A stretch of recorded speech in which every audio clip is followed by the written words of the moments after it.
Bonjour à tous et bienvenue dans cette nouvelle vidéo. Aujourd'hui, je vais vous présenter une vidéo sur l'alphabet grec avec des lettres qu'on retrouve notamment en physique, chimie, mathématiques, enfin dans principalement les disciplines scientifiques au niveau des formules, mais aussi qu'on retrouve simplement dans la langue des lettres anciennes, les lettres modernes un petit peu, enfin dans la littérature. C'est un alphabet qu'on retrouve un peu partout. C'est un alphabet très ancien qu'on pourrait comparer avec le latin. Mais là, c'est surtout l'alphabet grec. Je vais vous présenter chaque lettre. Donc, il n'y a pas 26 lettres, hein. Il y en a 24. Enfin, on ne pourrait pas comparer comme un alphabet classique. C'est quasiment pareil, mais sauf qu'il y en a deux en moins. Et on peut pas dire A, c'est B, B, C, etc., etc. Le A et le B, peut-être, le Z, d'accord, quasiment. Mais sinon, le nom et les symboles vont changer. Donc, à chaque fois, j'ai présenté sur la colonne de gauche pour chaque catégorie. Enfin, il y a 4 colonnes.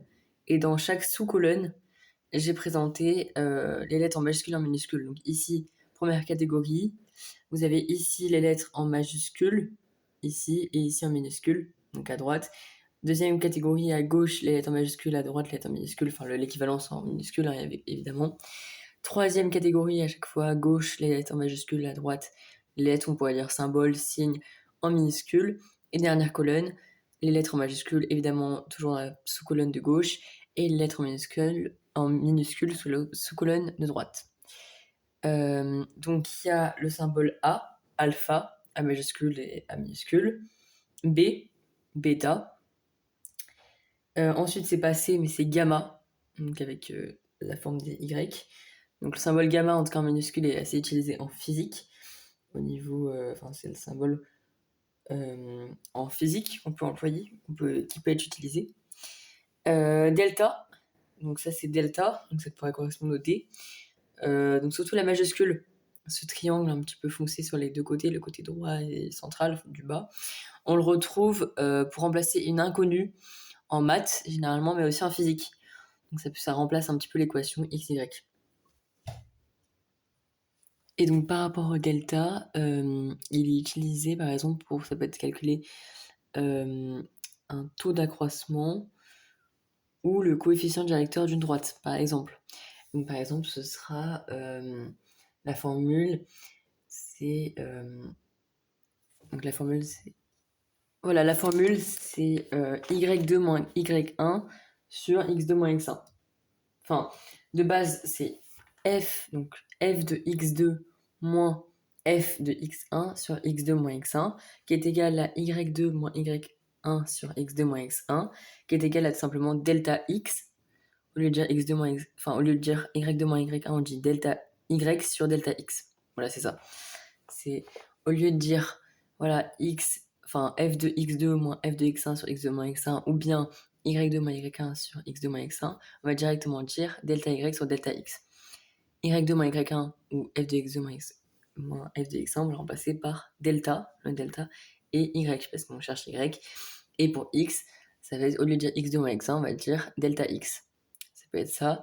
Ça peut être delta pour chercher de valeur lors de la vitesse, la distance, la durée. Donc ça, c'est un peu plus de la physique qu'on peut aussi retrouver en maths.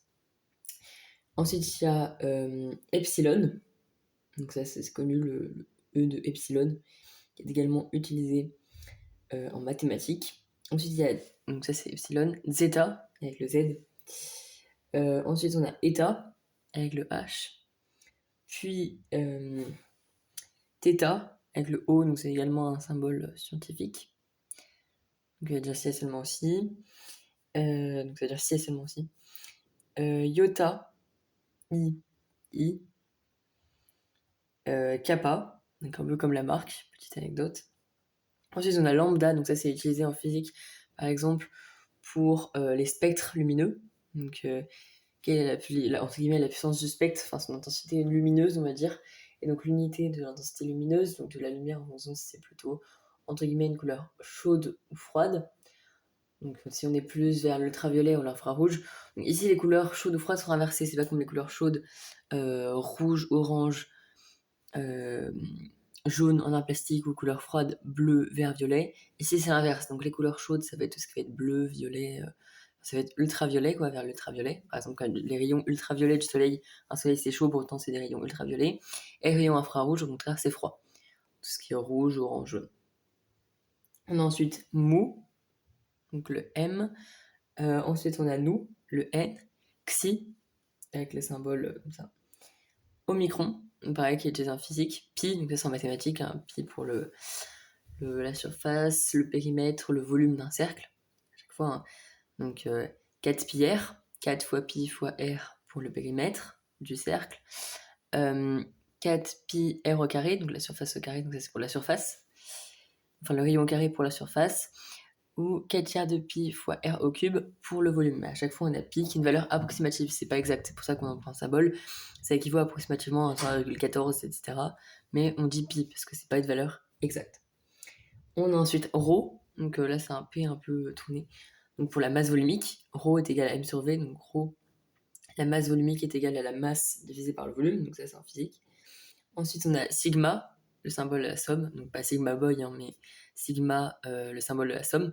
Donc, par exemple, pour mettre une somme, on cherche la somme entre les deux valeurs, on va mettre entre les deux valeurs en haut, en bas, et on va mettre les nombres, la somme qu'on veut, de combien de termes, égale ici. Donc on va mettre somme égale par exemple de 5 termes, 5 termes entre 5 et 15 par exemple.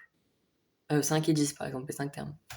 On va les additionner, donc c'est la somme de ces symboles, des symboles de chiffres. C'est ce symbole qui désigne la somme de chiffres ou de nombres.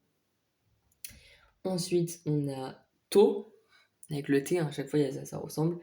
Epsilon, donc là ça rejoint epsilon, mais c'est epsilon, ici. On a ensuite phi, puis chi, puis psi, donc c'est pas un psychiatre ou psychologue, hein. Et enfin oméga, donc le symbole de la résistance en physique, mais qui est utilisé un peu partout. Donc c'est assez connu pour la résistance en physique. Donc il y a le voltmètre pour la tension, l'ampèremètre, enfin volt, le volt, l'unité volt pour la tension, l'ampère, l'unité ampère pour l'intensité, et l'ohm, le ohm, donc avec le symbole oméga, pour la résistance dans le circuit électrique d'un composant électrique. Voilà, la vidéo s'achève, je vous remercie pour votre attention et votre écoute.